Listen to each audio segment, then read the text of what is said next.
most important part being an ambassador is to give feedback on the new cameras and everything around the cameras. So we're like a test group because we get to test cameras and lenses early before they are released. So that's like the first step for them to get information back about what they're making.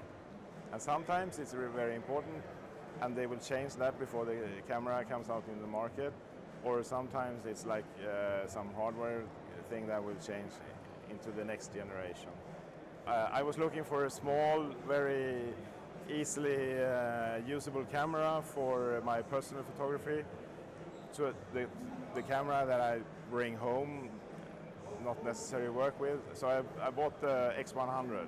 That was the first, and I fell in love immediately because it was like perfect for what I wanted. It's small camera that don't scare people.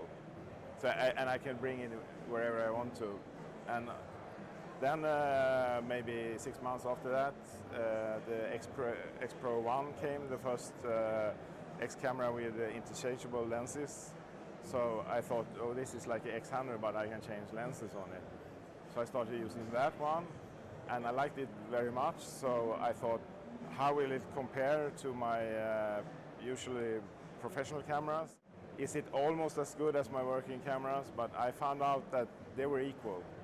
So I started to use the cameras also professionally. I'm almost exclusive using mirrorless cameras. I use the XH1 as my professional work camera, but I also use it for personal projects. And then also I have a XC3 that I use a lot for street photography, and so I always have a camera with me, 24 hours. Since I think last year the GFX came out, I'm completely convinced. The days of the DSLR are counted. You know, it's a very old invention. It was made so you can see the picture through the lens. That's why they invented it in the 50s or something like that. And it has followed us all until now, but from a couple of years now, the electronic viewfinder is so good. So today, if I have to shoot with the DSLR, it annoys me. Because with the mirrorless, I can see it once. Before I press the button, I see the image, because what I see is the image that I get.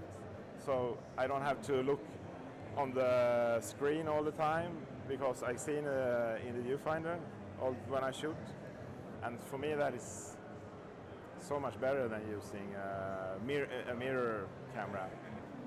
Why I think the future is mirrorless has nothing to do with that. It's just because everything evolves, and we come to that point when the digital viewfinder, in my opinion, is better than the optical, and that everything will be optical. It's like with television sets. We used to have the big television sets because there were no other way to make them.